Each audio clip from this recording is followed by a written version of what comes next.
Okay friends, so welcome back. I hope आप लोग का चाय पानी नाश्ता सब हो गया, राइट? ठीक है। So basically we are going to start with the second part of this lecture. वो जो पहला पार्ट था ना, introduction to book keeping and accountancy, ठीक है, उसको मैं एडिट करके यूट्यूब चैनल पे डाल दूंगा। ओके और ये जो सेकेंड पार्ट अभी है उसको मैं अलग से एडिट करके अलग से डाल दूंगा वो, ठीक है। So you can watch part by part जब आपको रिविजन वगैरह करना होगा तो, राइट? ओके वरना वो कैसे एक साथ अगर 60 मिनट्स का वीडियो डाल दिया ना मैंने यूट्यूब पे, तो विल बी लाइक क्या यार बहुत लंबा सेशन है, ये है वो है करके, ठीक है। Okay yes. So before starting of with the basic accounting terminologies, मैंने क्या कहा था आपको, आज हम लोग ये स्टडी करने वाले बेसिक अकाउंटिंग टर्म्स, ठीक है।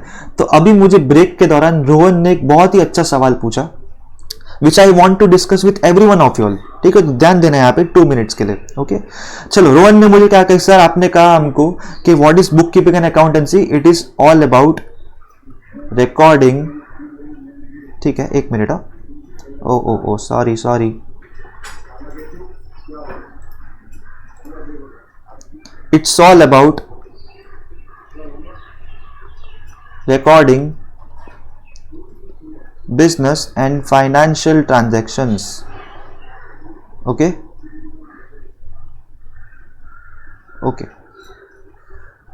which involves money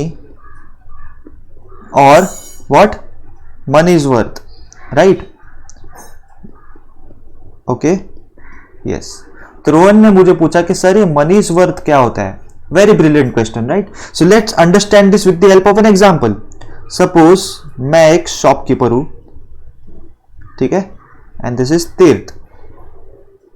okay and suppose Rohan मेरा कस्टमर है। ओके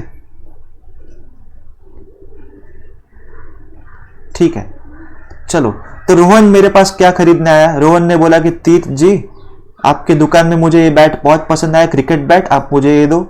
मैंने रोहन को बोला कि चल ठीक है बेटा आप ये ले लो, ठीक है। एक हाथ से बैट दे या एक हाथ से उसको ले आ, ठीक है। So now what happens is, Rohan ने मुझे ऑल ऑफ अ सडन क्या कहा कि चलो बैट तो पसंद आ गया, मैंने इसको खरीद लिया समझ लो, बट अभी मेरे पास आपको देने के लिए कैश नहीं है, क्योंकि मैंने अभी रिसेंटली है ना, मैं यहाँ पे गया था, इसलिए मेरे को खर्चा ज्यादा हो गया, एक्सपेक्टेशन से ज्यादा खर्चा हो गया, और अभी बैंक वगैरह भी पास में नहीं है जहां से मैं एटीएम से आपको दे सकूं पैसे, ठीक है। सो अभी एक काम करो, आप मुझे अपना बैट दे दो, ठीक है। मैं आपको है ना कल जब ये रास्ते से गुजरूंगा तब मैं आपको कैश दे दूंगा, ठीक है।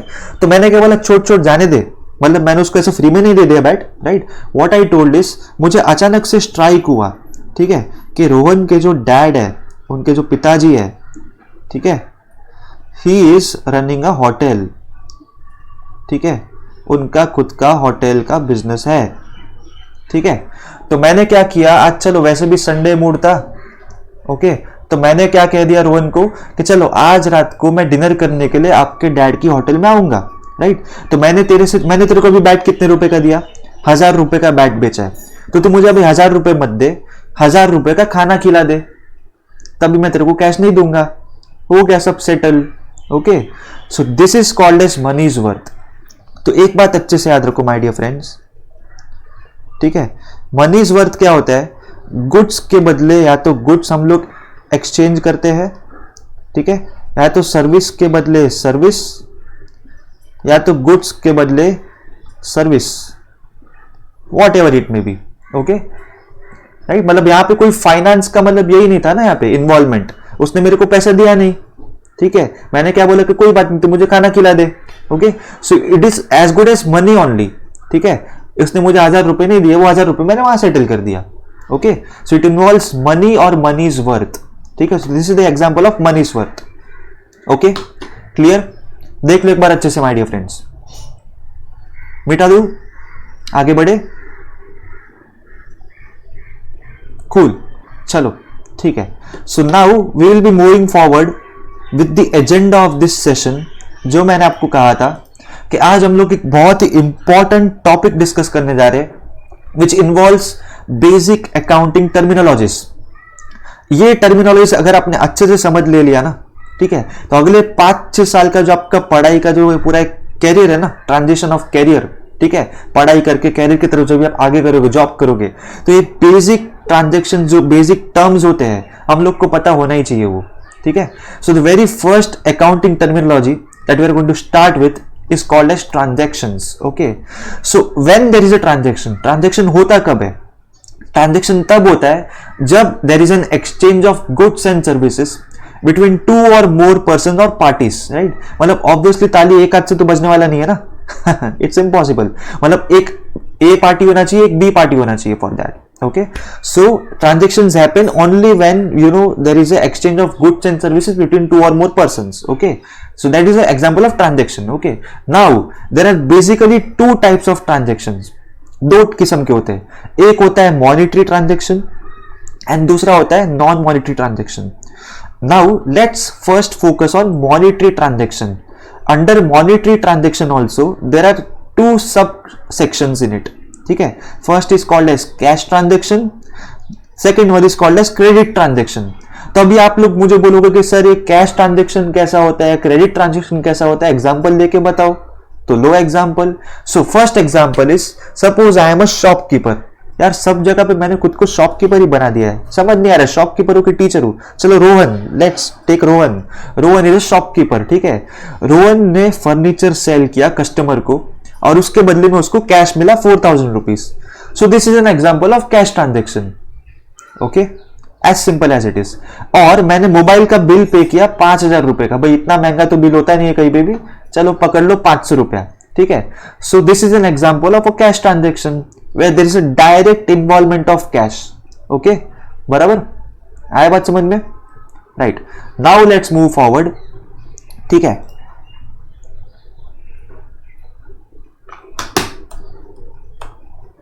Credit transaction. तो अभी देखो यहां पे कैसे क्रेडिट ट्रांजेक्शन का एक बहुत ही आसान मतलब भी समझ लो. सपोज फॉर एग्जांपल मैं एक स्टोर पे गया. स्टोर का नेम इज XYZ स्टोर. ठीक है. नाउ व्हाट हैपेंस इज मैंने वहां पे 1000 रुपए का माल खरीदा स्टोर से, बट मैंने स्टोर वाले को अब तक कैश रिटर्न नहीं दिया है. ठीक है. मैंने कहा कि चल तू अपने दोस्त है, क्या है, तू मेरा ही दोस्त है, भाई है, भीड़ू है, बाद में दे देता हूं कैश, रखेंगे हम लोग, महीने का हिसाब एक साथ कर लेंगे हम लोग, ऐसा मैंने बोल दिया. ठीक है. सो मैंने क्या किया, अभी मैंने उसके पास से जो XYZ नाम का स्टोर है ना, उधर से मैंने जो अभी माल खरीदा है वो क्रेडिट पे खरीदा है. क्रेडिट मतलब उधारी पे खरीदा है. ठीक है. अभी मुझे उसको पैसे चुकाने पड़ेंगे, मैं बाद में चुकाऊंगा उसको. So this is an example of credit transaction. Okay. और you can also say salary payable to Ramesh 50,000. चलो मेरे पास एक बंदा काम कर रहा है रमेश नाम का, उसको सैलरी पेएबल है. पेड लिखा है क्या? Read the words very carefully. Salary is payable मतलब पे करने वाला हूं, पे किया नहीं अब तक. ठीक है. So this is something which is going to happen, it has not at happened. ठीक है. So this is also an example of credit transaction. Okay. यहां भी कैसा था, 1000 रुपए मैं उसको बाद में देने वाला था. 1000 rupees was something that is going to be paid in future, not now. Even this salary is going to be paid in future, but not now. Okay. So this is a classic example of both the cash transactions and the credit transactions. Okay. So with that we cleared the first subtopic, like what is a monetary transaction. Monetary transaction में क्या होता है, cash involvement होता ही है कहीं ना कहीं पे. Now let's move forward and understand what is a non-monetary transaction. As the name itself suggests, right, there is non-monetary मतलब पैसों का कोई इन्वॉल्वमेंट है ही नहीं. ठीक है. So read this line very nicely, आप खुद ही समझ जाओगे. There is no kind of explanation in this. Goods and services are directly exchanged for other goods and services without exchange of money. पैसों का कोई लेन देन होने वाला नहीं है. ठीक है. जैसे भी मैंने आपको एग्जांपल दिया ना मेरा रोहन का, राइट. रोहन ने मुझसे बैट खरीदा, मैंने रोहन को बैट दिया, रोहन ने मुझे पैसे नहीं दिए, तो मैंने क्या कहा, चल तेरे पिताजी का होटल है, मैं आज रात को होटल में खाना खाने आने वाला हूं, तू मुझे खाना खिला देना. 1000 रुपए का बैट खरीदा है, 1000 रुपए का खाना खिला दे. मनी का कोई एक्सचेंज ही नहीं है. गुड. यस, वैसा. So basically non monetary transactions does not involve exchange of money. इतना याद रखो, as simple as it is. ठीक है. नाउ अभी आपको मेरे ख्याल से थोड़ा सा ऐसा कंफ्यूजन होता रहेगा कि जो मॉनिटरी ट्रांजेक्शंस होते हैं ना, मॉनिटरी नॉन मॉनिटरी. चलो वैसे भी मैंने आपको क्या कहा है कि नॉन मॉनिटरी ट्रांजेक्शंस जो भी है, नॉन फाइनेंशियल ट्रांजेक्शन, उसको हम लोग बुक्स ऑफ अकाउंट्स में रिकॉर्ड नहीं करने वाले. तो आप लोग अभी सवाल आएगा कि how to record the monetary transactions, उसको रिकॉर्ड कैसे करेंगे हम लोग, राइट. तो उसका एक स्टेप होता है. पहले हम लोग को क्या करना होता है, we have to pass an entry right. First step is you have to pass an entry. For example समझ लो salary is paid to Ramesh 50,000 rupees, तो मैंने क्या किया, यहाँ पे मैं एंट्री पास करूंगा कि मैं रमेश को सैलरी पे किया, उसका मैं एंट्री पास कर रहा हूं, राइट, डेबिट क्रेडिट। एंट्री कैसे पास करना we will learn in subsequent chapters, ठीक है। एंट्री पास कैसे करना उसका टेंशन मत लो, हम लोग पहला स्टेप क्या करेंगे, यहाँ पे एंट्री पास करेंगे, debit this credit this, okay. And second we will write a narration in the bracket, open and close round brackets में डिस्क्रिप्शन होता है। What is a narration? Narration is basically description of what the about entry is all about, right. मैंने ये जो salary का जो entry मारा ना यहाँ पे, तो मुझे लिखना पड़ेगा being salary paid to Ramesh for his services provided in this current month of, समझ लो फॉर एग्जांपल सितंबर, ओके, राइट, ठीक है। तो इधर तक सब कुछ क्लियर हो गया। ट्रांजैक्शंस कैसे रिकॉर्ड करना है अगले चैप्टर्स में सीखेंगे। This is not our headache right now, इसका सरदर्द मत पालो अभी, ठीक है। Yes, so let's move ahead now and understand one most important part on important term assets, ठीक है।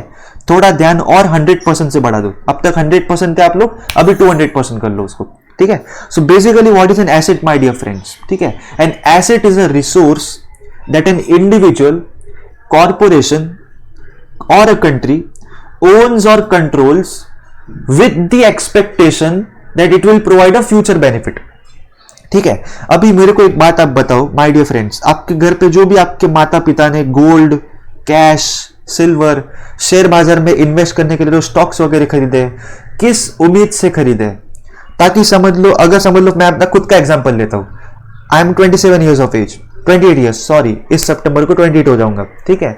अगर समझो मुझे कुछ तो बीमारी आती है, मेरे को कुछ हेल्थ इश्यूज आते हैं, ठीक है, मुझे हॉस्पिटल जाना पड़ रहा है, मेरे पास इतना कैश नहीं है कि मैं हॉस्पिटल का बिल पूरे का पूरा भर सकूं, आई नीड कैश, तो मैं क्या करूंगा, अपने कबर्ड में जो पड़ा हुआ कैश है ना उसको मैं निकालूंगा, गोल्ड को बेचूंगा, सिल्वर को बेचूंगा, राइट।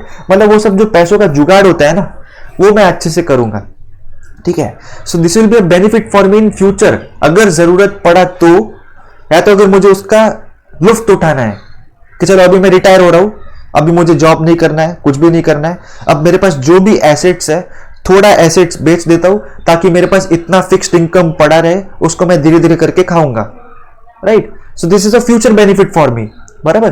तो एसेट का मकसद क्या होता है, एसेट हमारा मकसद यही होता है कि हम लोग कुछ ना कुछ फ्यूचर बेनिफिट मिले, राइट। अभी देखो एक कंपनी, ये तो मैंने खुद के पॉइंट ऑफ व्यू से बात की, समझ लो एक कंपनी है, कंपनी चलाने के लिए चलो मैं प्रोडक्ट मैन्युफैक्चर कर रहा हूं, तो मैन्युफैक्चर करने के लिए क्या लगता है, मशीनरी तो लगेंगी, ठीक है।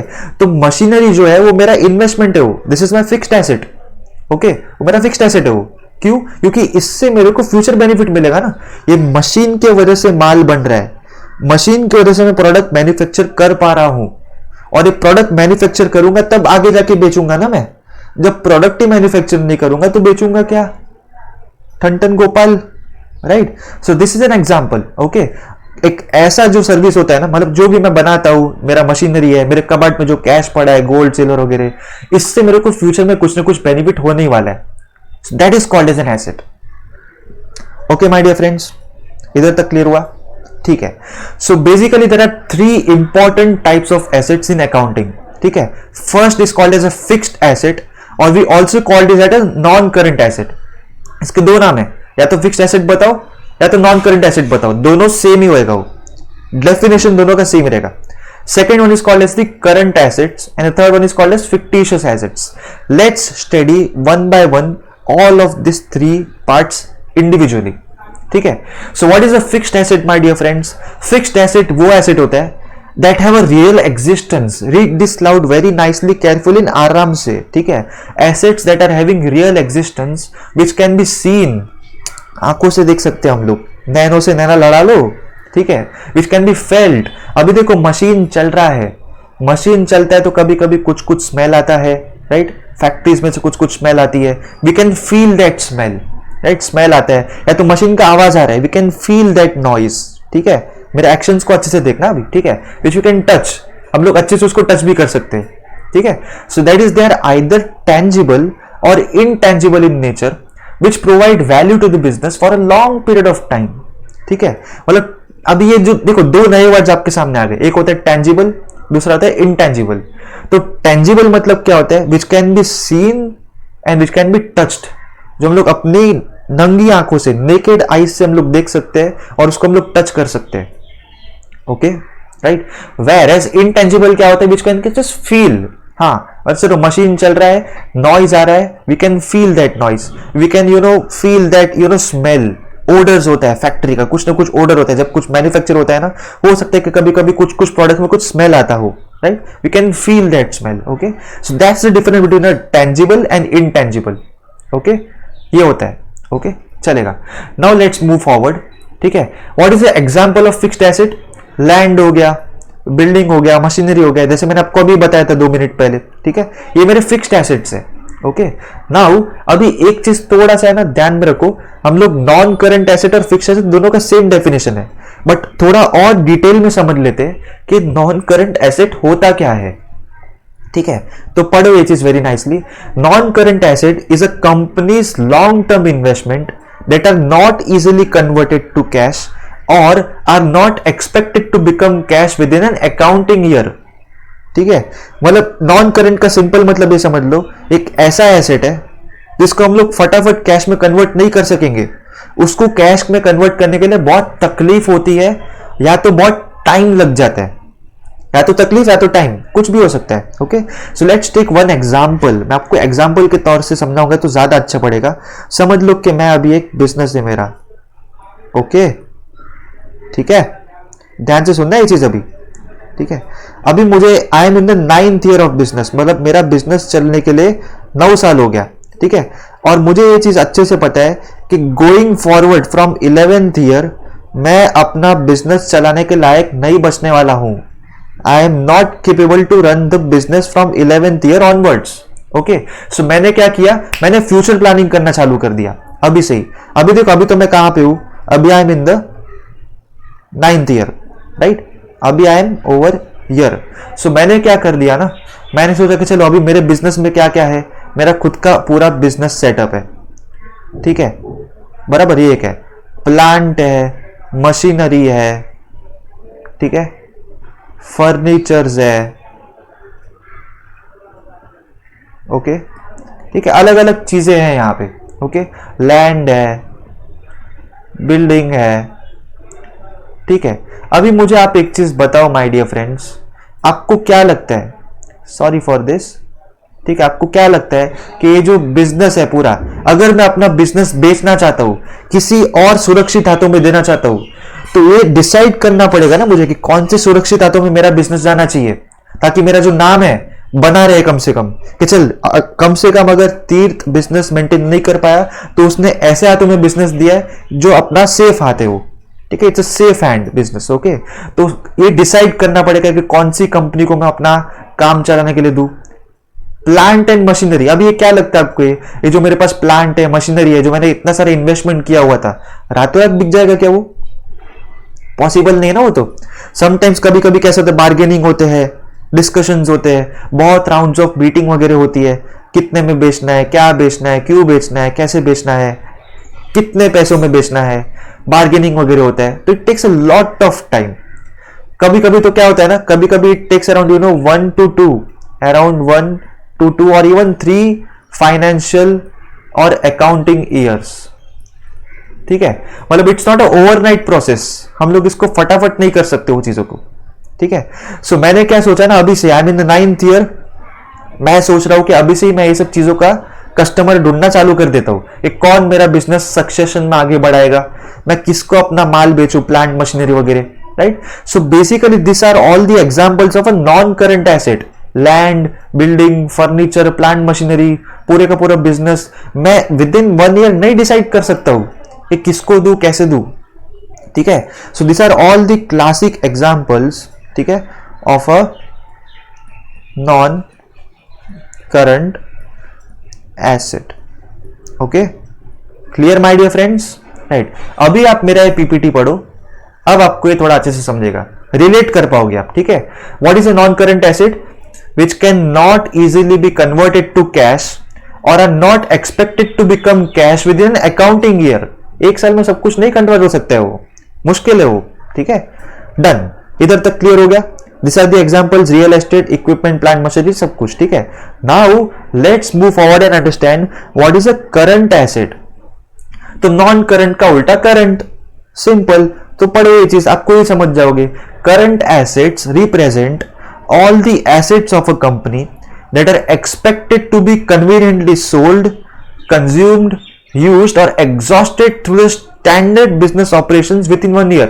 ठीक है, अभी बिजनेस ऑपरेशंस में देखो क्या क्या होता है। बिजनेस चलाना है तो मशीनरी लगेगा, मशीनरी को संभालने का जो खर्चा होता है वो अलग होता है। हर साल उसका मेंटेनेंस करो मशीनरी का, ताकि वो अच्छी कंडीशन में रहे और अच्छे से प्रोडक्ट्स मैन्युफैक्चर कर सके वो मशीन, उसका एफिशिएंसी डाउन ना हो, तो उसका जो खर्चा होता है, ठीक है। प्लस इलेक्ट्रिसिटी बिल जो हो गया, अभी बिजनेस लेके बैठा हूं तो इलेक्ट्रिसिटी का तो बिल लगने ही वाला है, तो वो भी एक हो गया। और देखो अभी हम लोग क्या देख रहे हैं, फिलहाल अभी हम लोग एग्जांपल देखने वाले करंट एसेट्स का। अभी करंट एसेट के एग्जांपल क्या होते हैं, इसका डेफिनेशन पहले समझ लो। एक current assets are those assets which can be converted into cash easily. Okay, उसको हम लोग बेच बाच के जो भी हो फटाफट कैश में कन्वर्ट कर सकते हैं। ओके, उसमें कोई टेंशन नहीं है। वो ऐसे लैंड में कैसा था, लैंड प्लांट मशीनरी बेचने के लिए टाइम लगता है, 1 साल 2 साल 3 साल, ज्यादा भी लग सकता है, ठीक है। इसमें ऐसा कोई टेंशन नहीं है। So examples are stocks and goods, ठीक है। सपोज मैंने शेयर बाजार में अपना स्टॉक खरीदा, इन्वेस्टमेंट किया, अब मुझे पैसों की जरूरत है, मैं हॉस्पिटल में पड़ा हूं, राइट, पैसों की सख्त जरूरत है, ठीक है। तो स्टॉक्स को मैं बेच सकता हूं, जस्ट एक फोन कॉल करूंगा अपने ब्रोकर को, I will immediately sell the stock and I will get in return cash. Okay, similarly goods, business मेरा ठीक तरीके से नहीं चल रहा है, लॉस हो रहा है, कुछ तो प्रॉब्लम हो रहा है, अब मुझे अपना बिजनेस को बेचने के लिए निकालना है, तो मैं ये जो गुड्स है ना, ये फटाफट गुड्स को डिस्काउंट में बेच दूंगा। मतलब मैं इतना प्रॉब्लम में हूं कि मैं अपना जो बिजनेस, मेरा जो लैंड पे मेरा बिजनेस खड़ा है वो मेरा बिजनेस, अगर वो समझो रेंट पे खड़ा है, अगर मेरा खुद का लैंड नहीं है, वो मेरा खुद का लैंड नहीं है वो, ठीक है, तो मैं क्या करूंगा, मुझे नेक्स्ट मंथ का रेंट तक का भी पैसा नहीं परवड़ेगा, मैं नेक्स्ट मंथ का रेंट भी एफोर्ड नहीं कर सकता हूं पेमेंट करने के लिए, ठीक है। तो मैं क्या करूंगा, ये मेरे गुड्स है ना, ये सारे goods, I will immediately sell them on discount and I can easily convert them into cash.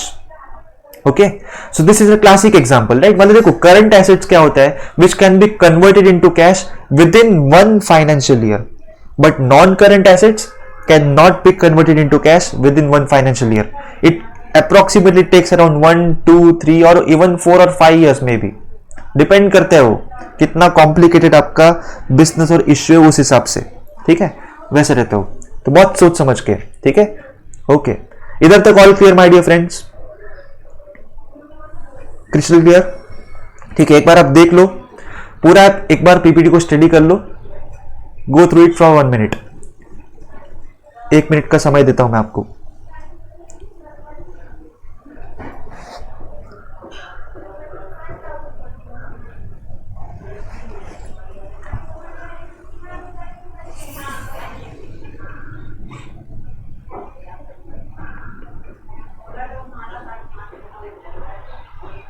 Done, ठीक है।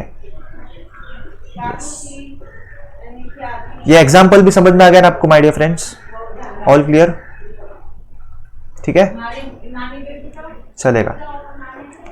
क्लियर कर दिया, व्हाइट बोर्ड साफ कर दिया, नाउ लेट्स मूव फॉरवर्ड, ठीक है। Now understand this thing very nicely my dear friends. अभी हम लोग जो स्टडी करने जा रहे हैं ना, एक बहुत ही इंपॉर्टेंट टर्म है ये, fictitious assets। Okay, so what are fictitious assets?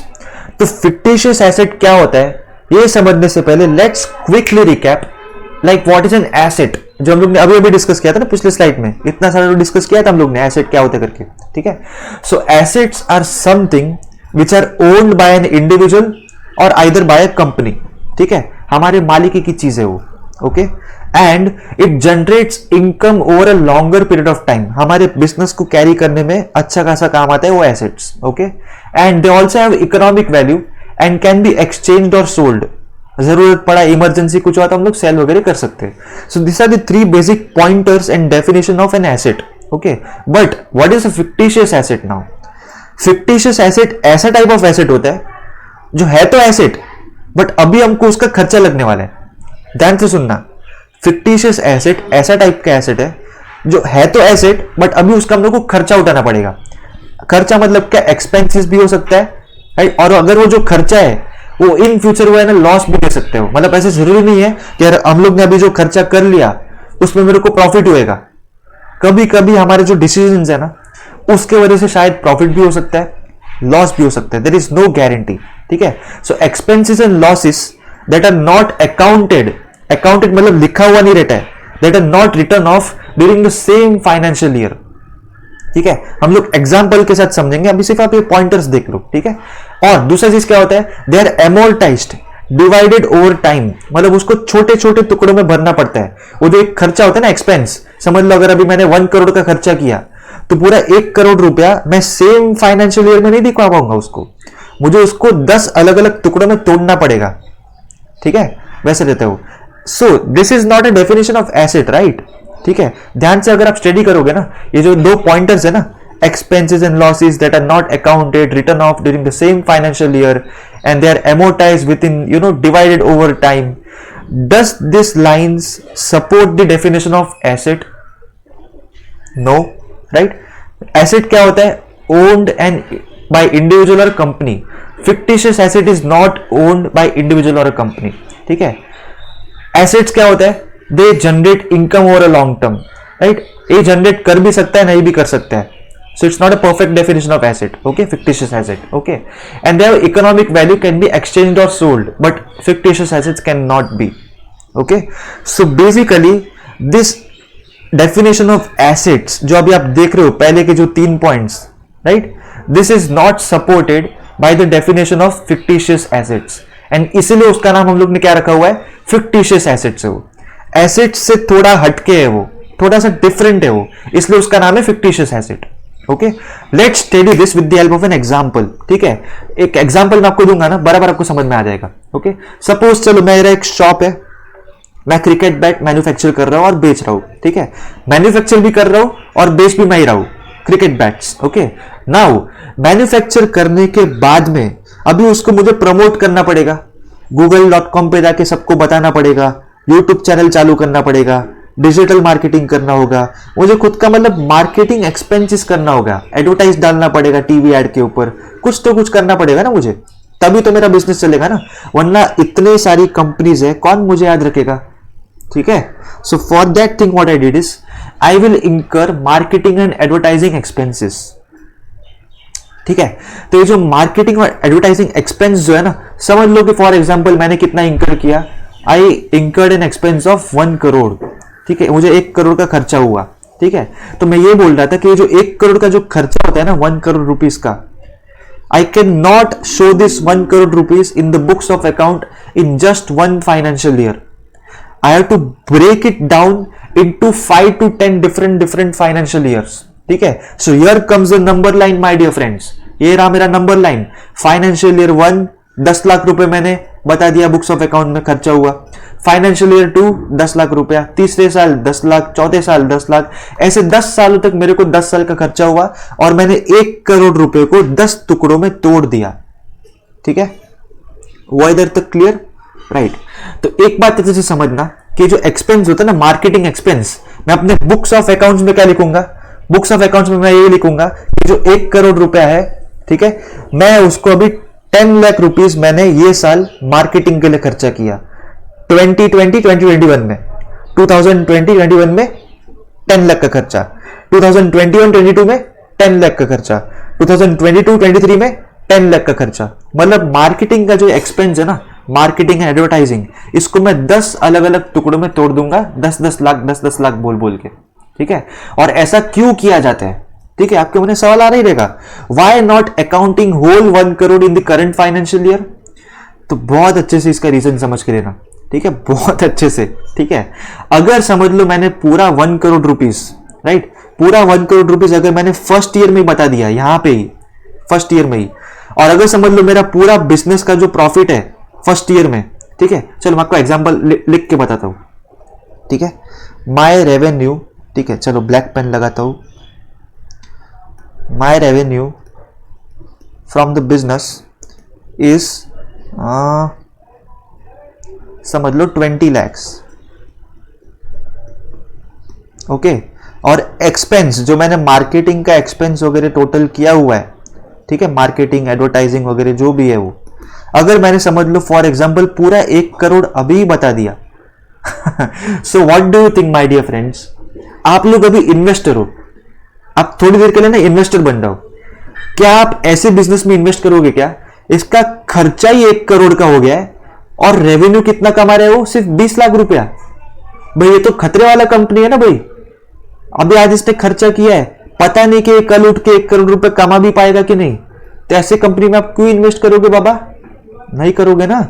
इसीलिए व्हाट आई डिड इज, ये जो 1 करोड़ रुपया है ना, इसको मैंने 10 अलग अलग टुकड़ों में तोड़ दिया, 10 लाख 10 लाख 10 लाख 10 लाख बोल के। तो यहां पे मैं भी क्या दिखाऊंगा, देखो अब there is a different case. मेरा रेवेन्यू कितना है? 20 लाख है, ठीक है। मार्केटिंग में कितना खर्चा किया मैंने? चलो 10 लाख। फिर भी हजम हो सकता है ना यार ये बात, ठीक है, कि चलो 10 लाख का खर्चा किया है, 20 लाख इसके रेवेन्यू है, चलो 10 लाख का फिर भी प्रॉफिट है इसका, भरोसा कर सकते हैं, इन्वेस्ट कर सकते हैं। Then it's a good deal for me to invest, right.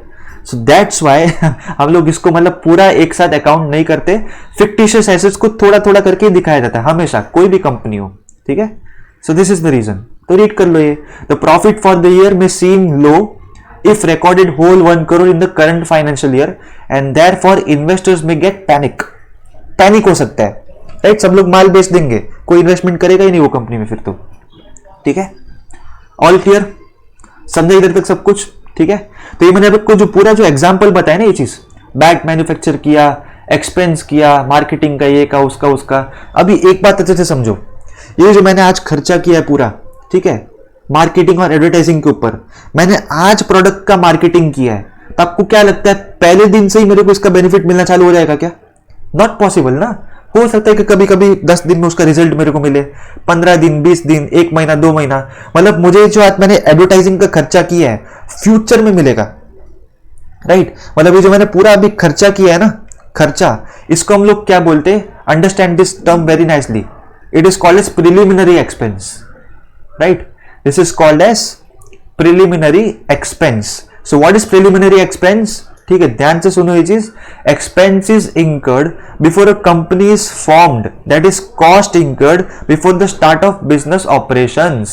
ठीक है, मतलब कंपनी तो अब तक पूरी तरह से चालू नहीं हुई है, मैंने बस मैन्युफैक्चर कर लिया, सब कुछ कर लिया है, अभी माल बेचना बाकी है।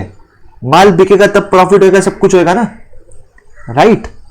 गॉट इट, ठीक है। उसके बाद मेरा बिजनेस बराबर चलेगा सालों के सालों तक, ऑपरेशंस वगैरह मैं कैरी करूंगा अपने बिजनेस का।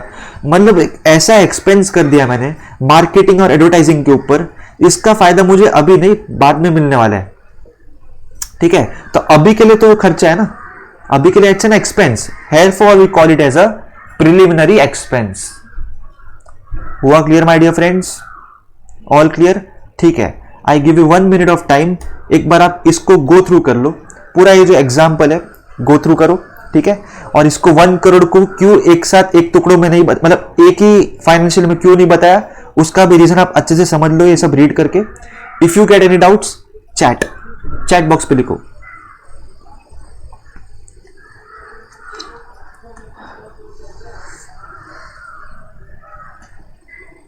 Yes Akshay, all clear, thank you Akshay, अच्छा फीडबैक दिया। And others all clear? Yes पूर्वी, पल्लवी, अनिकेत, ठीक है, अविनाश, यस,